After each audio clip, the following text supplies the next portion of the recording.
After 2 weeks, 4 days, 17 hours, and billions upon billions of my liquid babies being flushed down the bathroom just to relieve stress, because my last 2 videos got views so low, they personally violated me. So I went to the algorithm. But the algorithm didn't just ignore me, it personally spit in my face and told me to get a real job. Still, I've crawled back from the algorithm's mass grave with the perfect tomboy romance manga. Now, if you're not into tomboys, don't panic. This girl changes character like a superhero costume, and she only does it just to ruin men's mental stability.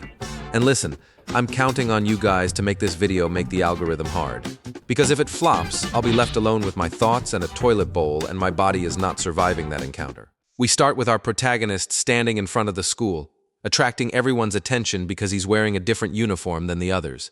But then, all the traumatic flashbacks of those lonely hours he spent at the table searching for the perfect one-handed video come flooding back the instant he sees so many soft girls right in front of him.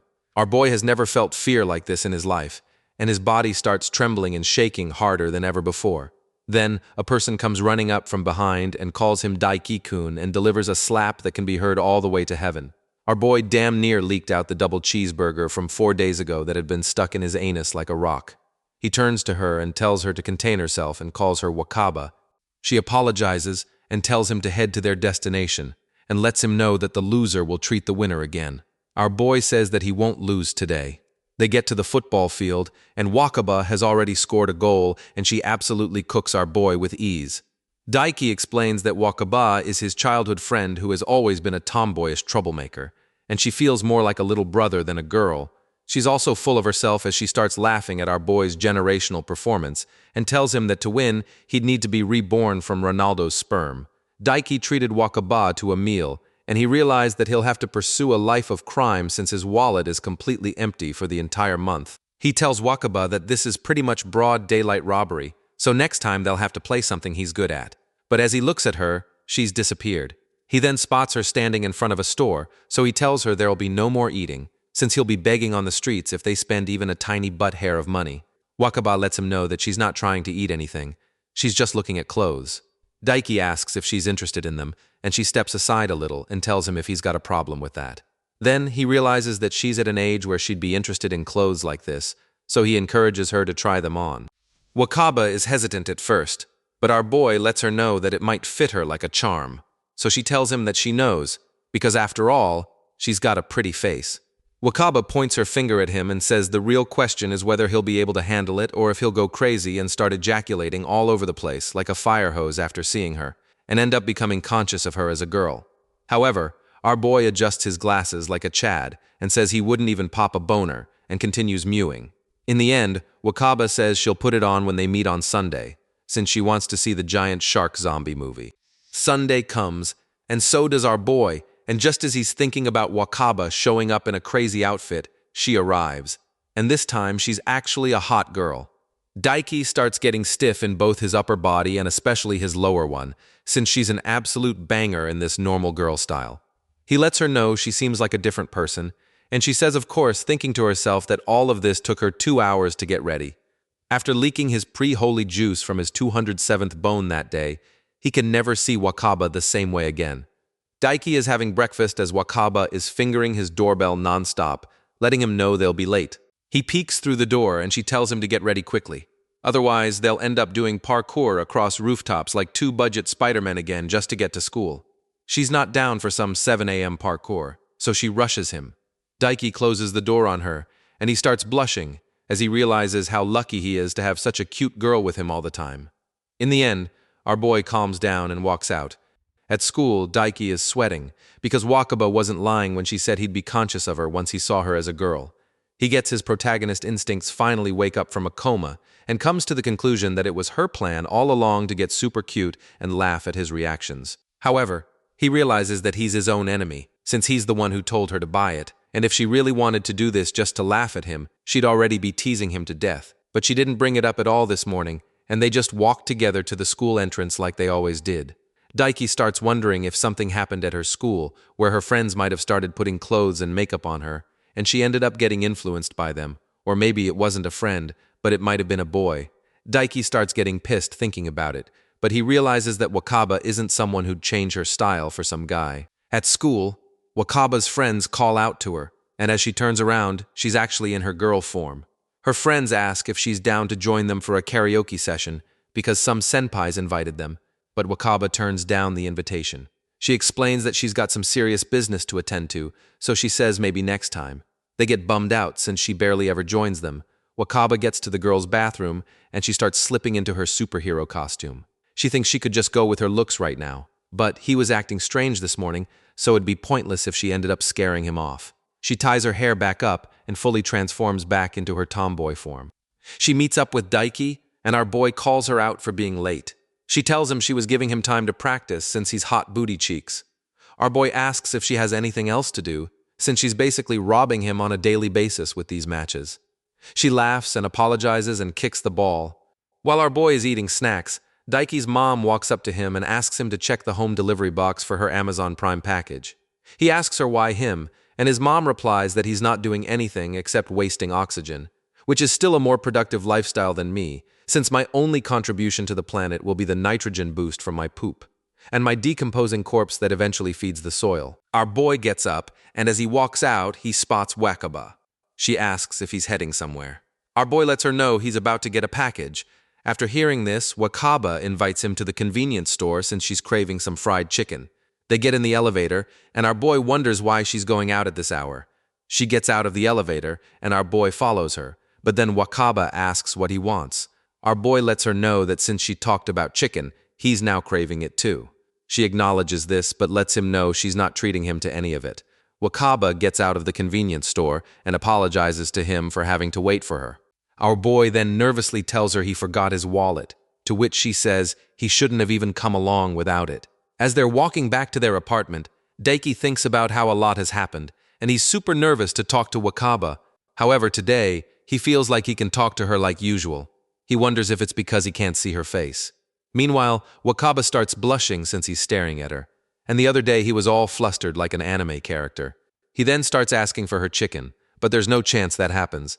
When they arrive at her apartment, and as Daiki is saying goodbye to her, Wakaba stops him and asks him to wait out front for a bit. She closes the door, leaving our boy confused, but then she comes back out and hands him an ice cream for escorting her to the convenience store. Our boy takes it, and she says goodnight to him. Daiki starts walking back to his apartment and suddenly starts blushing, since what she was wearing was super cute, and just thinking about it makes him pitch a tent in his underwear. As he enters the house, his mom asks if he went on a road trip across the continent or to get her package, because she could have adopted a kid in that time and had him do it instead, but he didn't even bring back the package. Meanwhile, Wakaba is lying face down on her bed since she totally forgot she didn't have any makeup on. But it doesn't matter, because our boy is going to make his room white anyway tonight. After school, Wakaba's friends call her again and invite her to grab some drinks on their way home, but she declines once again because she already has something planned. They get sad again, and Wakaba apologizes to them and promises she'll join them next time. Wakaba waves goodbye as she leaves, but her friend Momo stares at her and asks the others if they feel something suspicious about her. While the other friends are eating Pocky Sticks, they ask what she means, and Momo replies in a raised tone that it's because Wakaba never hangs out with them after school. Her friend Akko suggests that maybe she's just grinding to make some side cash, and Momo says that if that were the case, why would she hide it? So her friend says maybe it's a job she likes to hide. Momo starts sweating, thinking Wakaba might be part of the Rent-A-Girlfriend Corporation. However, her friend Sheena starts thinking that maybe Wakaba is being used as a money mule. Akko then asks if Momo's planning to spy on her best friend, to which she quickly denies it. Momo gets sad since Wakaba isn't telling them anything, even though they're friends. They start cheering her up by saying that maybe Wakaba just has a boyfriend, and she's probably just being careful around them since they're all single. Akko suddenly has a mood swing and crumples her package, calling Wakaba a traitor and getting a boyfriend. So they start conducting a spy operation on Wakaba. The three start tracking her down like she's a major cocaine dealer. They see her standing on the street when she receives a call. Suddenly, she starts getting really pissed on the phone. She sighs, and her three friends start following her around. Wakaba goes around doing random things like a normal girl. So her friend Momo starts whispering that maybe it's really just nothing, but her other friends suggest that she was fighting with her boyfriend on the phone just before. Then, she enters a convenience store. Wakaba comes out, and they see her holding more meat than an adult actress after filming a one-for-all party scene. Their reactions after seeing her are completely different from one another, and Ako thinks it's definitely a binge meal after getting into a fight with her boyfriend. Her friend Momo starts wondering why she wouldn't hang out with him, since it'd be much more fun. They plan on joining her and act like it's just an accident, because they don't want her stuffing all that meat into her body alone. But suddenly, Wakaba starts running at full speed. Her friend is shocked and starts chasing after her. They get to the bridge, and since Wakaba takes off like Usain Bolt, they lose her. Momo asks if they should start searching for her next, but one of them says no because if she took even a few more steps, her knees would fall apart like Lego pieces, and she'd drop from a cardiac arrest right on the spot. She just wants to sit in a cold room and enjoy a cup of frappuccino. Her other friend agrees, so they start walking back with nothing in their hands except failure and the smell of sweat. Under the bridge, Wakaba is standing with Daiki, and she's mad at him for being late. Our boy says there's nothing he can do about it since he had remedial classes and is now too hungry to play football with her. But Wakaba came prepared and hands him the bag of food she bought. She explains that she knew it was coming, so this time she thought she might as well treat him once in a while. Daiki's eyes widen after hearing this, and she asks if he doesn't want it. If so, she'll just eat it all by herself. After hearing this, our boy quickly tells her he'll eat it. Wakaba tells him to sit down and pats the seat beside her. Daiki sits down beside her and realizes it's all meat. Wakaba asks if he likes meat that much, and our boy agrees without thinking twice. We get a flashback to little Daiki, and it turns out he was never good with girls as a kid, so Wakaba would make herself more like a guy just to hang out with him, and she would do daring things with him that other girls didn't have the courage to do, like going out to catch bugs together in the summertime.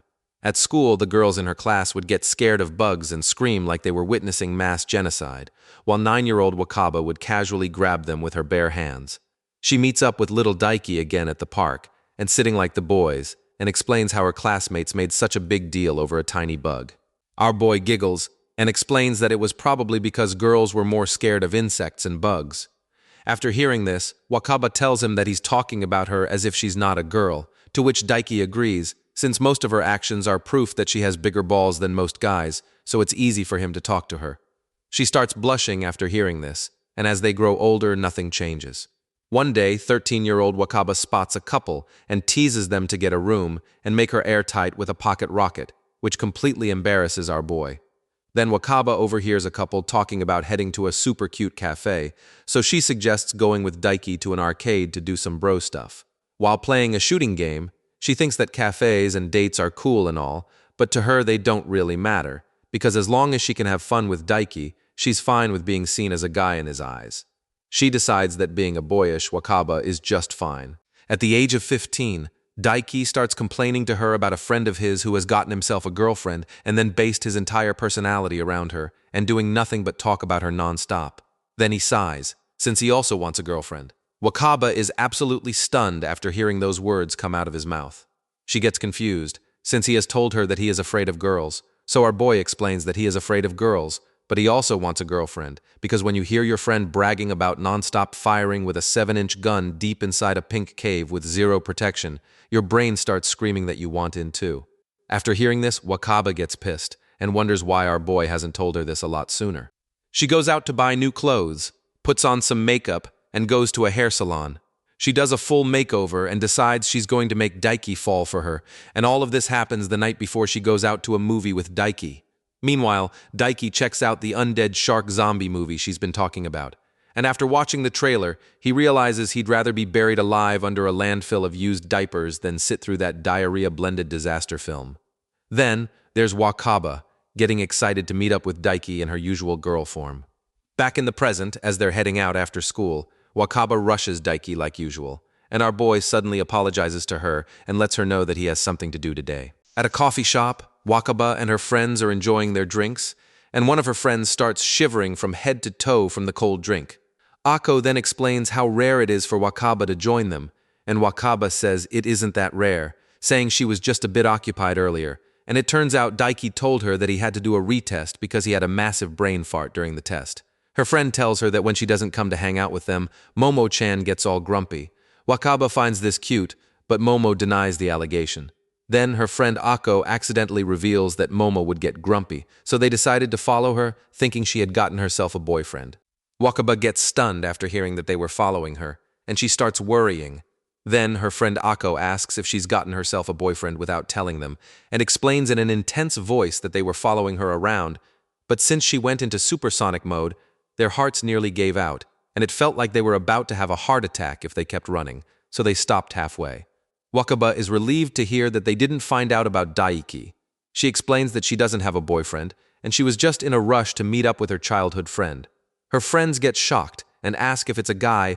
While sucking her drink, Wakaba tells them that he is a guy, so her friend starts questioning whether he's a 6.3 Chad, built like a Greek statue with a jawline that could perform emergency surgery if a scalpel isn't available.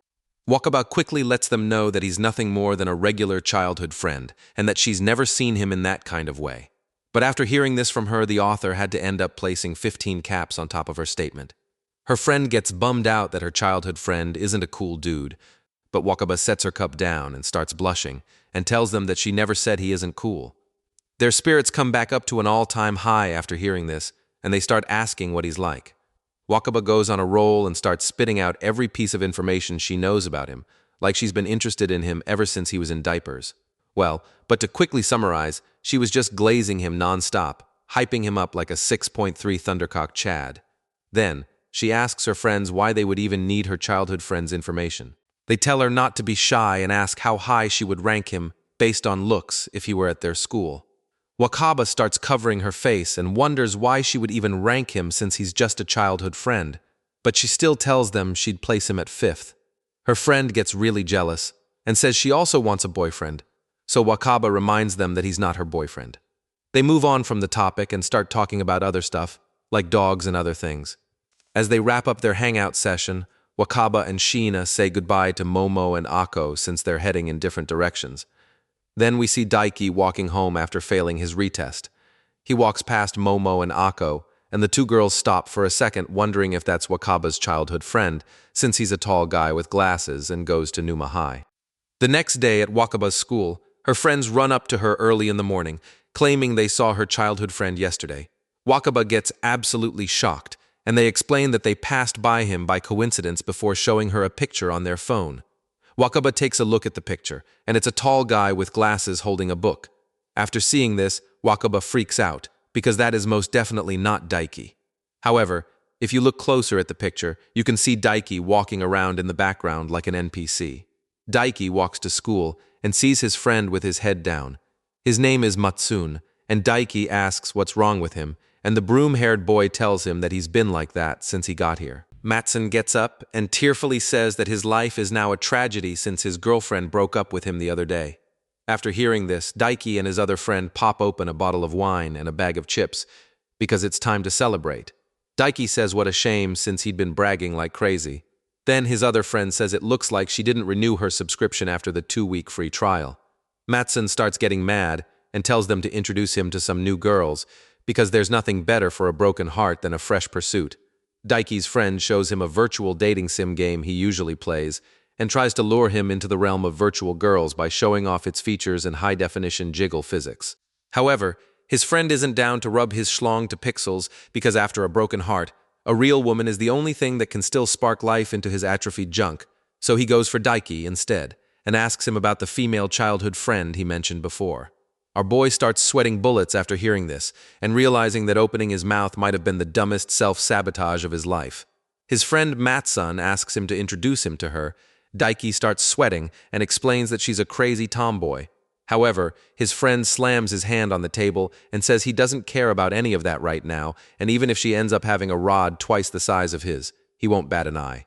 But Matsun is desperately begging to meet her. Daiki gets home and steps out onto his balcony, thinking about his decision. He doubts that Wakaba would have any interest in him. She'll just start treating him like one of the guys, so he thinks it should be fine for them to meet. He wonders what he should do, and then Wakaba suddenly jumps out and scares him. Our boy asks what she's doing here, so she explains that she heard the door open and popped out to see what was up. Daiki lets her know it's nothing important, and just as he's about to tell her that one of his friends wants to meet her, he stops himself and realizes that if his friend were to get along well with Wakaba, she'd end up replacing him with that friend, and it would be completely over for him. So, he saves himself by telling her that his friend wants him to set him up with one of her friends from school. Wakaba gets confused after hearing this, so our boy explains that his friend recently broke up and is in a slump. He tells her that his friend also said he'd be fine with starting out as friends. Wakaba smirks and asks if it's fine if it's her instead. Daiki gets shocked, and she says that if it's just friends, then there's nothing wrong with it being her, right? Our boy starts sweating and tries to come up with an excuse for why it can't be her. He lets her know that she has to play football with him, which means her after-school time is already booked. Wakaba is stunned to hear this, and she then lets out a sigh of relief. Then she bursts out laughing at the idea that our boy is excited to be her practice dummy, as she hits him with some Bachira-style dribbles and claps his cheeks left and right. She then smiles and starts blushing. Wakaba starts thinking about which of her friends might be interested in finding a boyfriend, but there aren't many options. So, she thinks Ako would be the best choice, since she was talking about gals who is nice to otaku and stuff, and she once even invited her to find a few otaku around. She then asks if it matters what happens to his friend after they meet, and Daiki lets her know it's completely fine if his friend gets wrecked, because his friend would even date a sewer goblin. Wakaba lets him know she'll ask her friend about it, and says goodnight to him. A few days later, Daiki walks to school and asks Matsune how it was hanging out with his childhood friend. Suddenly, he grabs their hands, and both of them look confused. But Matsune lets them know that after going out with Ako, he realized that friendship is the greatest relationship, and he's no longer looking for a girlfriend. The following day, Daiki gets ready for school, and the daily horoscope comes on TV, saying it's a lucky day for Leos, but a troublesome one for Cancers, especially when it comes to the opposite gender. He wonders why Wakaba hasn't shown up yet, just as his phone rings, and she informs him she won't be coming to school today because she has a little cold. When Daiki is heading home after school, he spots a convenience store and decides to buy some yogurt for Wakaba. He goes inside and looks around for a while, then spots her favorite peach jelly on the shelf and picks that instead of yogurt. Our boy then walks out of the store, completely unaware that Wakaba's friend Momo has just passed right by him. He arrives at the apartment building and wonders if Wakaba is still asleep. Then, someone steps into the elevator, and Daiki takes it as a stroke of luck and slips in before the doors close, and it turns out to be Momo. Our boy starts feeling awkward beside her, but then he notices that the 7th floor button is already pressed, which confuses him since only Wakaba lives on that floor. Momo gets off on the 7th floor, but Daiki stops himself, since it would look pretty suspicious for her if he got off there too, so he decides to wait for her to enter her room. She looks around the hallway since she's confused about which one is Wakaba's room, but then she turns around and sees Daiki standing like a ghost in the middle of the hallway. Momo starts sweating the moment she sees his face, and Daiki quickly explains that he wasn't following her. She nervously asks him what he wants. Meanwhile, Wakaba thinks Momo is taking forever, so she decides to wait out in the hallway, but when she opens the door, Wakaba sees Daiki and Momo in an intense moment and is shocked. Wakaba realizes that they don't know each other and chooses a persona to call her. She then calls out to her friend, and Momo instantly appears in front of her. Daiki realizes that she's one of Wakaba's friends. Momo hands her a printout since they have a test on Monday, but then Wakaba coughs and asks him what he's doing out here. Daiki says he wants to hand her some peach jelly, and she thanks him, but Momo asks her if she knows this guy. Wakaba replies yes, and Momo apologizes to him. Our boy walks off, but then he adjusts his glasses and realizes that being treated like a creep by a girl hits harder than expected, and the horoscope already warned Cancers about trouble with the opposite gender. Meanwhile, Wakaba is happy after seeing that Daiki brought peach jelly for her, and she starts eating it, wondering that he remembered she likes it. It's raining, and Wakaba isn't happy because she won't be able to clap his cheeks during soccer. He asks her what the plan is, and she tells him to take a little detour. While walking, she points out their childhood park and the old candy shop nearby, but Wakaba teases him about how he once peed his pants with 4 pounds of poop on the way to kindergarten, which embarrasses him when he hears it. Our boy realizes how she was never the type to hide inside on rainy days, and even though her friends are different and she's been wearing different clothes lately, but it feels like some things about her will never change. Wakaba looks at him, but after seeing her soaked clothes, Daiki's 3mm bullet slowly turns into a 7mm sniper round. While he is following her, Daiki feels himself getting a little dicky back there and stays quiet about it, but realizes she's not the type to care about that, or maybe she has changed. Our boy smirks and decides to pretend he didn't see anything, but suddenly realizes that someone else might see on the way home. So he rushes to her and hands his jersey to her, awkwardly explaining that her clothes are soaked and she might catch a cold. Wakaba looks at him and tells him that she has a tank top on underneath, so it doesn't really matter, but she still smiles and takes the jersey since she had always wanted some of his clothes. She puts it on and asks him if it's soaked in sweat, to which he replies that he's only worn it once.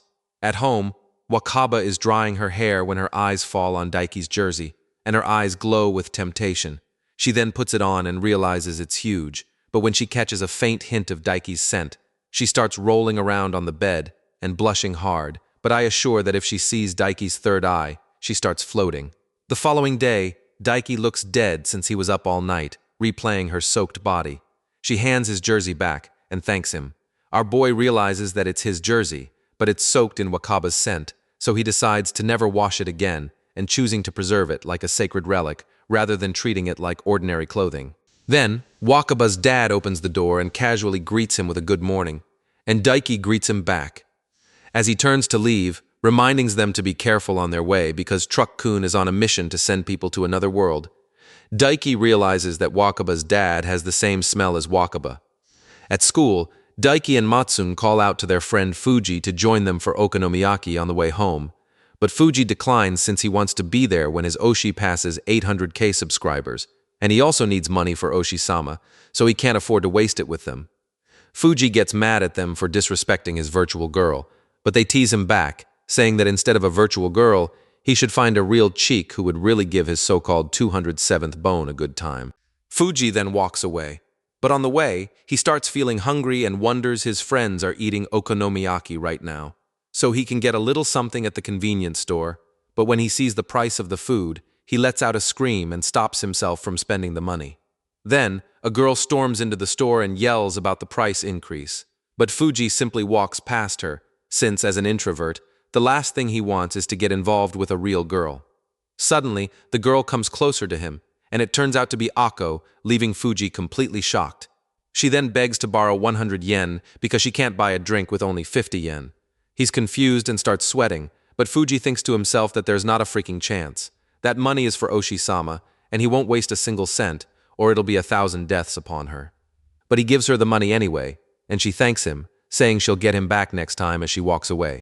Fuji starts panicking after he realizes it, and wonders if he just got hustled and hoping no one saw it, because he'd die if anyone found out he was hustled by a gal. The next day, Fuji tells his friends that yesterday he ignored the girl at first, but she seemed really desperate, and it was only 100 yen, so he helped her, even though he knows that's not his style.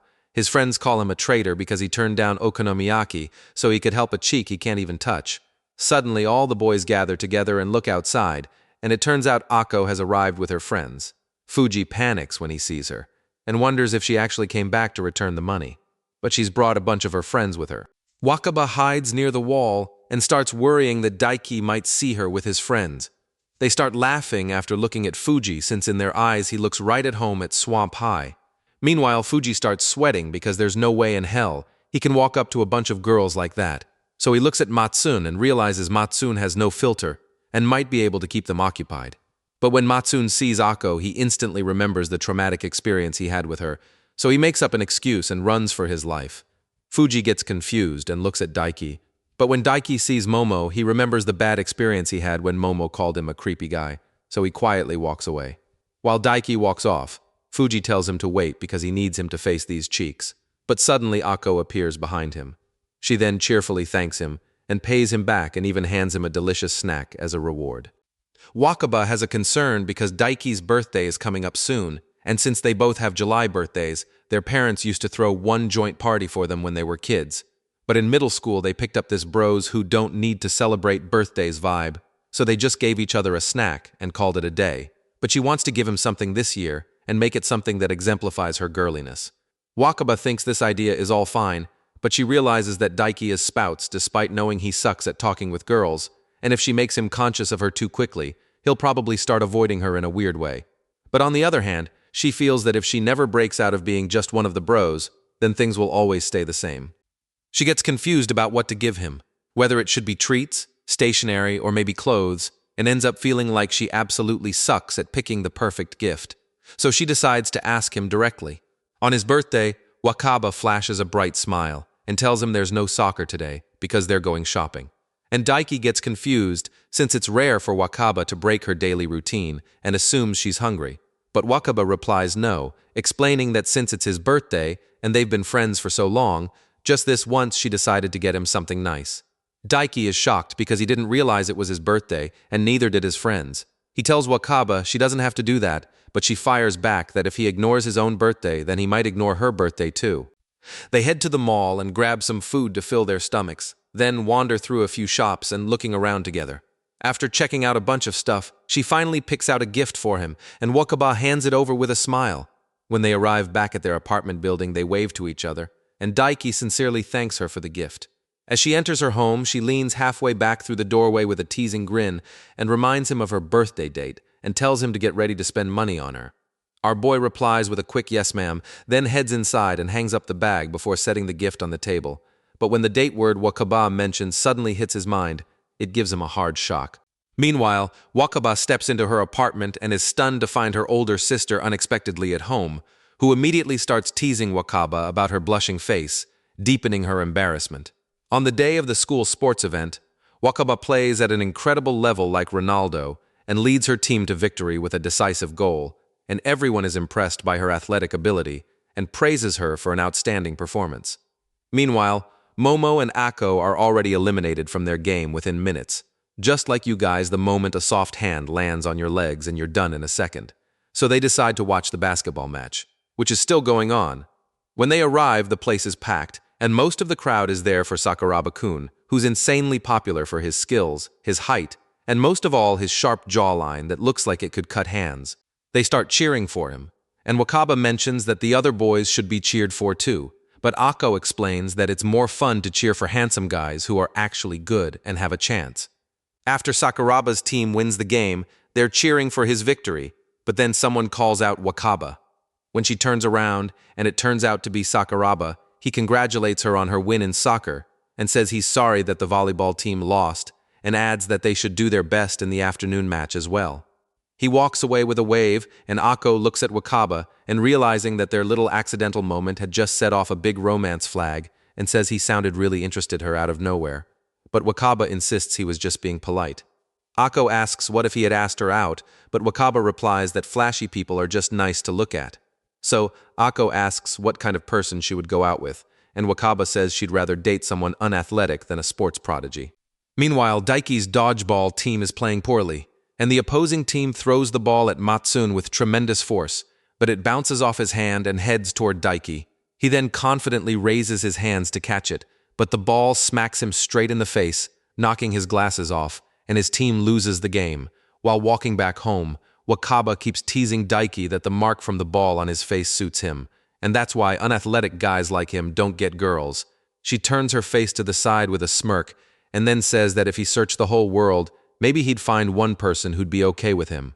Daiki gets mad after hearing this, and accuses her of only talking big because she's athletic. The following day, Matsun is frustrated because summer vacation is coming, and he doesn't want it to start without a girlfriend. He asks his friends if they're really okay with wasting their precious vacation, getting filthy in the mountains or at the beach, and turning it into a total sausage fest. Our boy says yes and suggests that they should go camping, but Fuji wants to stay indoors since he hates bugs. Meanwhile, Matsun says he wants at least one high school summer vacation with a girlfriend, so he needs to fix his track record and get ahead of the other virgin losers in their class. Our boy wonders if Wakaba's family will do the same thing again this year. Meanwhile, Ako is excited for summer vacation and suggests getting new swimsuits. The squad starts discussing whether they should go to the beach or the pool first, with some of them wanting to hit the water slides.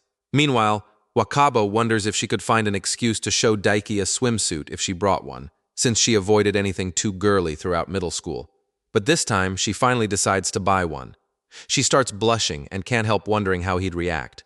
After school under the blazing sun, Daiki waits by the gate when Wakaba arrives with a cheerful smile and tells him she'll treat him to some ice cream and a cold drink to cool off.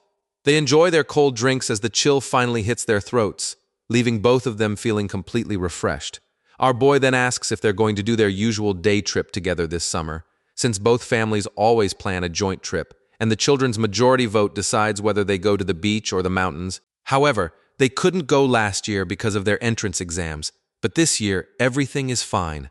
Daiki looks at her and asks if they can go to the mountains this year, since she and her sister teamed up with his brother and voted for the beach last time. He adds that his brother will be busy with work this year, so if it's just the two of them choosing, the mountains could win. Wakaba realizes he's trying to cheat the family outing, but he keeps talking excitedly about barbecuing by the river, fishing, and catching bugs, since the guys at school all hate bugs and she's the only one he can count on to go with him. Wakaba starts to blush a little after hearing his words, and as he keeps begging her non-stop, she finally agrees.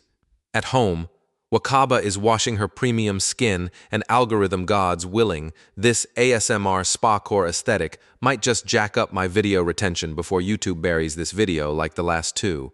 She then relaxes in the bathtub and thinks that if they go to the mountains, he will spend all his time catching bugs, but if they go to the beach, where she slips into a sexy swimsuit tighter than a nun's vagina, he will go crazy after seeing her and an umbrella opens in his shorts. Meanwhile, Daiki's mom finishes a phone call with Wakaba's parents and tells him that they'll be going this year. Daiki says with a bright smile that he wants to go to the mountains, but his excitement instantly fades when his mom informs him that their children have already chosen the beach. At night, Daiki and Wakaba stand on their apartment balconies as he stares at her and calls her a traitor. She then apologizes and explains to him that she already promised to go to the pool with her friends, and they're going to buy new swimsuits. And if they don't go to the beach now, it'll be a huge waste. Our boy mutters about catching bugs and all the things he imagined doing in the mountains. And seeing him like that, she says he's way too obsessed with bugs, like a broken record stuck on one song. Wakaba tells him she'll take him to an insect museum next time, but our boy annoyedly insists it won't be the same as catching them in the mountains. Suddenly, Wakaba's brain cells come back from vacation, and she tells him with a bright smile he gets the special privilege of choosing her swimsuit, as long as anything related to mountains stays 6 feet underground. Daiki is shocked and says she should let her friends choose, but Wakaba explains they all have different tastes, so she decides to let him pick instead, and teasingly tells him to be honest about what kind of swimsuit he likes. Our boy goes colorless inside from sheer panic, and remembers how she used to call him a pervert in grade school for choosing female characters in games, making him realize this has to be a trap, so he decides to pick something safe like she wore in middle school, but then she'll think he's boring while Wakaba smile at him after looking him worry. Our boy is completely puzzled about what to pick for her, and honestly, if it were up to me, I'd just say bikini and let the viewers back me up. Daiki's brain gets completely overloaded, so he consults a mysterious lower third power, and then he stumbles over his words and ends up saying bug prints, and Wakaba lets out a sigh at his weird choice. Later, our boy sits in his room and holding his head and realizing it was a prime chance, but he said something completely weird instead. The following day, Wakaba's friends try on different swimsuits at the mall, but Wakaba is still thinking about his bug print suggestion. Akko then comes over and asks if she's decided what to buy, and Wakaba replies that she's thinking of trying a pattern like an insect, or even mountains. Akko teases that she wants to attract everyone's attention at the beach by wearing a swimsuit with a praying mantis face, so that their third eye will be activated, and it will start thick snowing on the beach. Wakaba starts looking around and finds only childish bug prints, like ladybugs and dragonflies, mostly meant for grade school kids. She feels embarrassed and starts cursing Daiki for suggesting something so weird.